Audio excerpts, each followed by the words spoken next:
그러니까 이 경우에 그런 기본 개념을 이해하고 나서 보면 누구에게 당사자 지위가 당연히 승계가 돼? 상속인 X1, X2, X3에게 승계가 된단 말이야.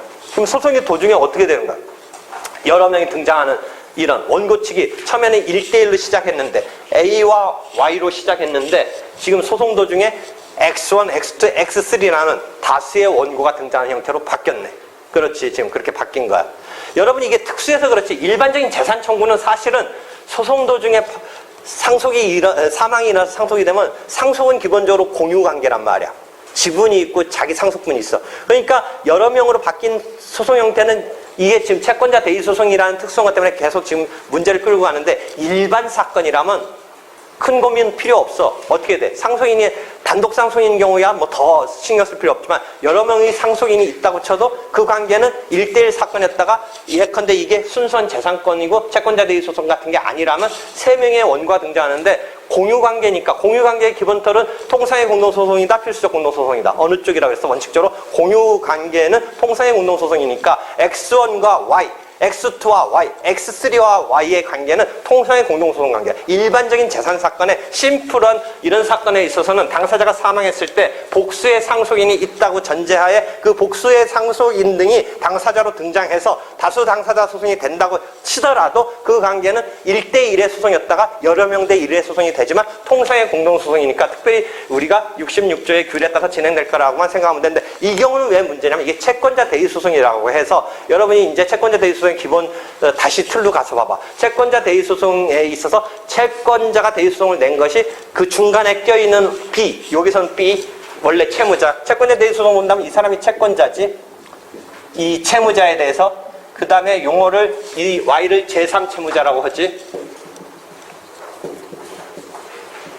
이랬을 때 이 소송에는 등장하지 않는 중간에 껴있는 B에게 이 소송의 판결은 효력은 미친다. 라는 부분서 물론 75년도 전원합의체 판결은 제한적, 절충적인 입장을 얘기하지만 기본적으로 어떤 조문에 의해서 B한테 판결 효력은 미친다. 당사자는 아니지만 어떤 조문에 의해서 미친다. 정은혜 다시 한번 또 대답해봐. 주관적 범위 전문으로 대답해봐. 아까 변론 종교로의 승계인도 대답했으니까 이것도 대답해봐. 채권자 대의 소송이 전개해놓은 판결의 효력이 중간에 소송에는 안 나타나지만 지금 그림으로는 나타나지만 실제는 안 나타나고 있는 이 껴있는 B에게 판결의 효력이 미친다와 관련된 조문을 말해보라는 거지.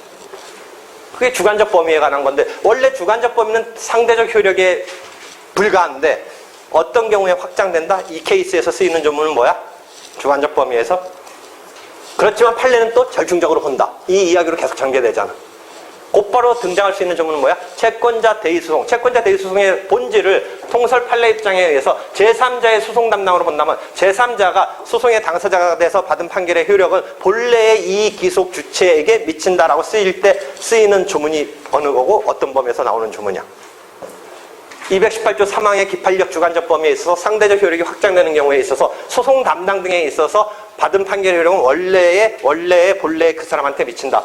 이런 조문이 쓰이는데 여기서는 다만 판례는 그것을 좀 절충적으로 알았을 때 하나에 쓰인 미친다. 이런 것을 우리가 배웠잖아. 그러니까 이 경우에 B가 알았을 때 하나에 미친다. 이런 판례적인 입장이라면 그렇게 되고 조문 고지것대로 한다면 뭐 그거와 상관없이 미친다. 하여튼 틀에서 B에게는 판결의 효력이 미치네. 채권자 대의 소송으로서 여기 A와 Y 사이에 내려진 판결의 효력은 B에게 미치네. 근데 여기서는 만약 판례적인 입장으로 알았을 때 하나에 미친다라고 하는 것을 충족시켜 주려고 요 지금 지문을 사례적인 지문을 보면 소송 계속 사실에 대해서 아마 뭐가 단서로 나오냐면 B가 원고 측 증인으로 증언까지 하였으나 이런 표현 나오네. B가 원고가 B를 증인으로 내세웠다. 그러니까 이 포인트는 뭐야? B가 증언을 했다. 소송 사실을 알았다라는 거야. A와 Y한테 진행되는 소송에 대해서 자기가 그 사건의 증인으로 나섰으니까 보통은 이제 소송 고지를 했다 뭐 이런 식으로 소송의 계속 사실을 알렸다 이런 식으로 이제 절충적인 요건을 충족하려고 알았을 때라는 절충적인 요건을 충족하려고 하는 이런 설문도 나가는데 이 경우는 증언을 했다. 증인으로 나섰다. 그러니까 지금 자기 권리에 대해서 A가 대의 소송을 내고 있는 것을 자기가 알고 있는 거지. 그거 증인하면서 몰랐다는 건 그건 뭐 하여튼 어거지죠. 아는 거지. 그러니까 소송 계속 사실을 안 거야. 그러니까 그런 의미로 절충적으로 보든 뭐든 하여튼 B한테 판결 효력이 생기네. 그지? A와 Y한테 전개되는 사건의 판결 효력은 알았다라는 전제 하에서도 B한테 효력이 생기네. 그지? 여기까지 됐지? 그러면 또, 그러니까 그것이 이쪽으로 이제 상속이 됐다는 전제 하에 본다면 X1이 B의 권리를 아버지 거지만 상속받아서 Y를 상대로 자기 거, 자기 소송으로서 전개한 것은 채무자 B한테 미친 판결 효력이 미친다. 알았을 때를 전제로 뭐 하든 안 하든 하여튼 지금은 알았을 때 전제하더라도 증인으로 나섰다. 이 얘기가 있으니까. 그럼 B가 한 단계 이제 또 다시 더 나아가서 생각해봐. B라는 채무자가 받은 판결은 이제 일단 단절시키고 채무자가 선행해서 먼저 소송이 있었다고 쳐봐.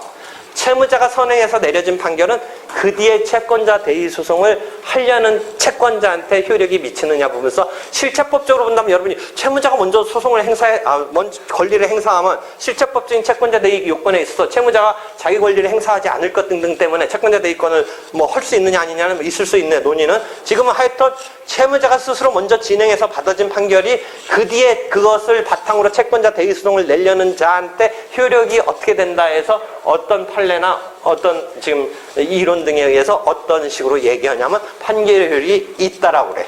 채무자가 받아오는 판결은 대의 소송을 제기하려는 채권자에게 미친다. 이렇게 이야기하고 있어. 그러면 지금 앞에서 설명한 거랑 잠깐 단절해서 지금 방금 설명한 것을 다시 연결해봐. 그럼 봐봐. X1이 Y한테 상속인으로서 이제 원고가 돼서 낸 소송은 B한테 미친다. 채무자 B한테 미친다. 알았을 때 뭐 등 미친다. 그 다음에 채무자가 그래서 받은 판결은 다음에 또 그것을 매개로 해서 X2라는 또 다른 B의 채권자로서 자기 지분이겠지. 상속인 지분. X2에게 미친다. 내지는 X3에게 미친다. 그러면 이 전체적으로 X1이 채권자 대의 소송을 낸 게 채무자 B에게 미치고 채무자 B가 받은 판결은 또 다른 채권자 대의 소송을 내려는 X2 내지는 X3에게 미치고 그러니까 X1, X2, X3의 관계는 판결의 효력이 서로 작동하는 관계가 되고 이 사람들이 등장했을 때는 아까 심플한 일반적인 재산관계 소송에 있어서 통상의 공동소송으로 봐줘도 되지만 이 케이스에서는 그렇게 호락호락한 게 아니라 서로 간의 판결의 효력이 두 단계를 거치면서 서로 간에 작동을 하니까 이 절차는 66조로 가면 안 되고 67조의 필수적 공동소송의 절차의 특별 규정에 따라서 진행해야 한다라는 이런 상황이 되고 이게 91년도 지금 판례 사례를 사안으로 내가 만들어 놓은 건데 판례는 그냥 유사 필수적 공동소송을 전제로 한 설명을 펼쳐놨는데 그걸 내가 분석을 해서 두 단계로 분석을 해서 이리저리 이리해서 결국은 X1이 낸 채권자 대의 소송은 또 다른 X2에게 내지는 또 다른 X3에게 이렇게 두 단계를 거치면서 서로 판결의 효력이 작동하는 것으로 봐서 유사 필수적 공동소송으로 봐서 67조에 의해서 되는데 실제 이제 판례적인 사안은 뭐야? X1만이 항소했다. 이런 식으로 이제 지금 그 다음 단계로 진행이 돼. 여기까지 이제 정리되겠어? 여기까지. 이렇게 되겠지? 그런 상황에서 이제 숫자가 주어진 건 의미가 있어. 잘 봐봐. 여기도 숫자가 주어질 거야. 항소 기간이 서로 하루가 빨라. X1이 하루가 늦나 그러고 X2, X3가 하루씩 빠르게 내가 설정을 했어. 그럼 무슨 얘기냐? 항소를 X1이 한 시점은 X1 기준으로는 항소가 판결문이 송달된 때부터 2주 이내인데 X2와 X3는 하루쯤 빨리 송달됐으니까 하루 그 차이로 지나버리는 이런 상황으로 설정돼 있을 거야. 한번 봐봐. 맞는지. X2, X3는 하루 빨라 송달이. 그러다 그 다음에 X1 기준으로 2주 이내라는 마지막 날 냈는데 X2, X3는 하루 그럼 지나버리는 이런 상황으로 설정을 했어. 됐지? 그런 상황이지. 그래서 X1만이 항소를 했어. X1만이. 그럼 우리가 통상의 공동소송이든 필수적 공동소송이든 상관없이 항소가 있을 때 항소 제기의 효력은 저번 때 뭐라고 얘기했지? 항소 제기의 효력 다시 한번 또 대답해봐. 그때는 어디까지만 얘기했지? 항소를 제기하면 1인이.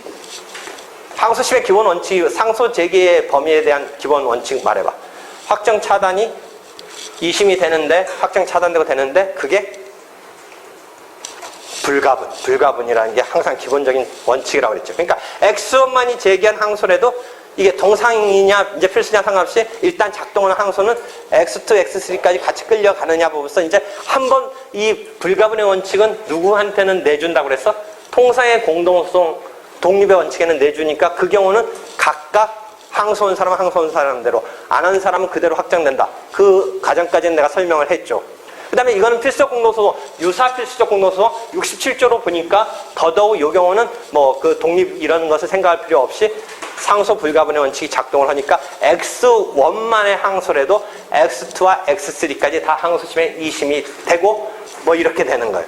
그렇죠? 되겠죠?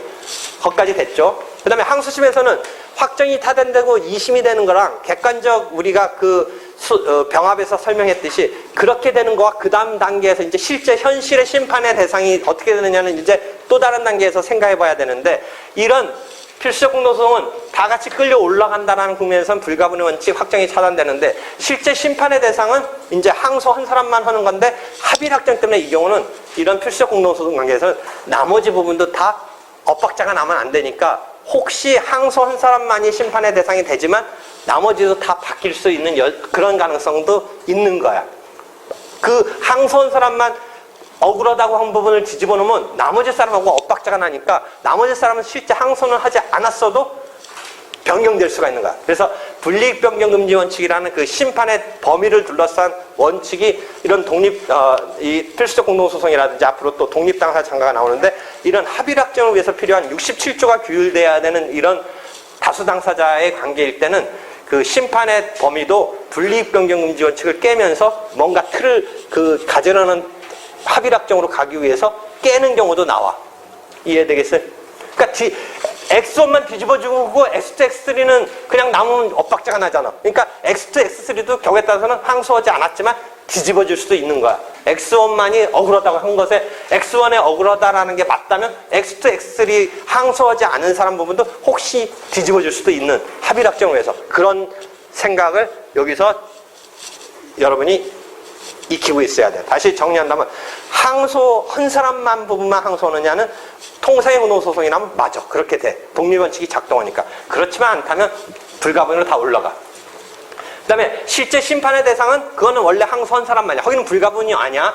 그러니까 2심되고 확정이 차단되고 하는 것이 불가분이지 실제 이제 심판의 대상으로 다뤄지는 것은 항소한 사람만인데 이런 필수적 공동소송은 항소하지 않은 사람도 심판의 대상이 사실상 영향을 줄 수 있는 게 뒤집어지면 그건 그대로 남기고 항소한 사람만 뒤집어 놓으면 이 합의 확정이 안 되니까 항소하지 않은 사람 부분도 뒤집어 줄 수 있는 이런 상황으로 갈 수 있는 거야. 불이익 변경 금지 원칙이 이러한 필수적 공동소송에 있어서는 후퇴한다, 수정한다 이런 얘기가 여러분 교과서에서 읽어보는 게 그런 부분이야. 여기까지 됐지? 정리가 됐지? 그럼 이 문제는 뭐야? 이제 이 문제는 첫 번째 소송 계속 중 당사자가 사망한 경우에 소송 절차의 진행에 대해서 설명하라 했죠.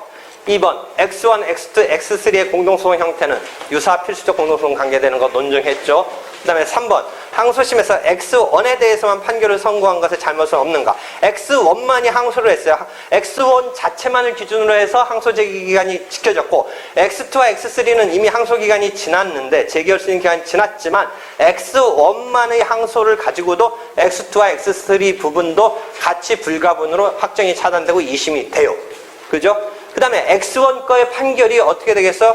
항소심에서 X2, X3을 소송관계에서 배제시키고 X1만을 항소인으로 취급하여 절차를 진행시켜 X1에 대해서만 항소를 기각하는 판결을 선고했지만 이렇게 된 것은 필수적 공동소송의 유사에 취급을 한 지금 이 소송관계에서는 이 경우는 잘못된 거예요. X2, X3도 항소심에 있어서 당사 여기 절차 진행에 있어서 X2와 X3도 같이 포함해서 절차 진행이 됐었어야 되는 거예요. 그랬을 때 이것은 잘못된 것이다. 뭐 이런 식으로 합의 확정 판결을 위해서 통일적인 진행이 돼야 되는데 이 경우에 있어서 X1에 대해서만 절차를 진행해서 판결을 선고했으므로 이는 필수적 공동소송에 관해서 특칙을 규정한 67조 1항의 법리를 그르친 것이다. 이 91년 판례적인 사안을 사례로 만들어서 한 건데 그게 판례적인 지금 요 판례에서의 그 결론이에요. 그래서 X1만 데리고서 절차 진행한 것은 잘못이다. X2, X3도 같이 절차에 돼야 된다. 그래서 X2, X3는 실제 항소는 하지 않았지만 이 사람들의 항소심에서의 지위를 어떻게 볼 거냐. 뭐 이런 등등의 문제가 추가적으로 또 펼쳐질 수는 있는데 지금 여기서는 거기까지 물어보지는 않지만 하여튼 X1만의 항소이지만 X2, X3가 끌려 올라가서 실제 절차에 있어서도 뭔가 이 사람들도 절차 전개에 있어서 뭔가 펼쳐져야 되는데 그게 안 되고 X1에 대해서만 절차 진행하고 X2, X3는 뭔가 따돌렸어요. 뭐 1심에서 끝났다든지 뭐 이런 생각을 갖고 있었는지 뭐 따돌리고 X1만 갖고 한 것은 잘못이다라는 게 유사 필수적 공동소송 관계로 본다면 잘못이다라고 하는데 나는 다만 여기에 그치진 않고 조금 더 특이한 얘기를 하고 있는데 내가 특이한 얘기하는 것은 뭐 아무도 뭐 주목하지 않고 있으니까 여러분한테만 리액션을 바라면 내가 이상할 것 같은데 그 뒤에 내가 또 추가적인 얘기를 펼치고 있어요. 그렇게 내가 만만하게 뭐 이것을 문제 만들면서 호락호락하게 만들지는 않았고 거기에 뭔가 사견이 있어요.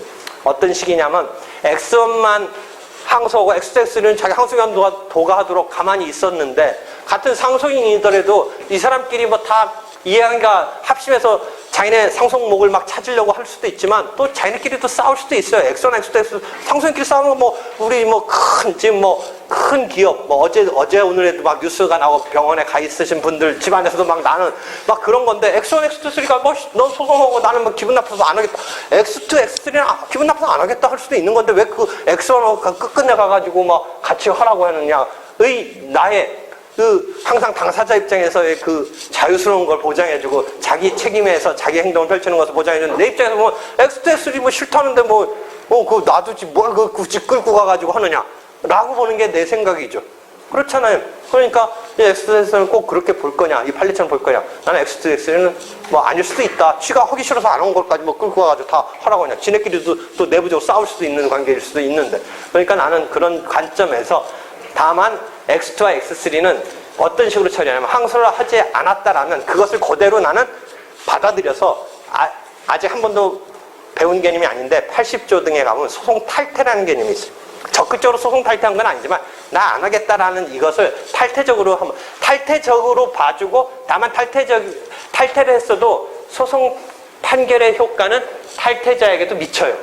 그러니까 결과적으로는 이제 합의락정으로 갈 수 있게끔은 내가 그것을 갖다가 내가 아무리 내 주장을 해도 그것을 판결의 합의락정으로 가야 된다는 것을 내가 까지도 뭐 어떻게 깔아뭉갤 수는 없으니까 내 논리는 그렇지만 또 이 사람이 항소 안 한 것의 의사는 난 또 존중하고 싶은 생각에서 이 사람들은 그런 행동에 대해서 내가 탈퇴자 정도로 봐주고 그 대신 판결의 효력은 미친다. 80조에 가서 보면 탈퇴자에 대해서 판결의 효력이 미치는 이런 조문이 있어요. 80조 2항에 보면. 그래서 판결의 효력이 미침으로써 합의락정은 나는 서포팅은 해주긴 해주되 그렇지만 이 사람의 의사는 항소 안 하겠다는 사람까지 왜 끌고 가가지고 그 다음에 막 이론을 만들잖아. 이 사람은 항소인을 볼 건지 안 볼 건지 막 그런 이론을 가는데 나는 거기서 그냥 단절해서 안 한 것은 안 한 것대로 의미를 부여하고 다만 합의락정을 위한 뭐 이 필수적 공동소송의 틀 속에서의 판결의 효력이 생기는 이런 정도로 처리하면 어떻겠느냐가 내 이야기인데 하여튼 당사자의 입장에서의 이런 이론이 여기도 여지없이 내가 얘기하고 있는데 아무도 귀 안 기울이니까 그런 줄만 알고 질문 수고했어요.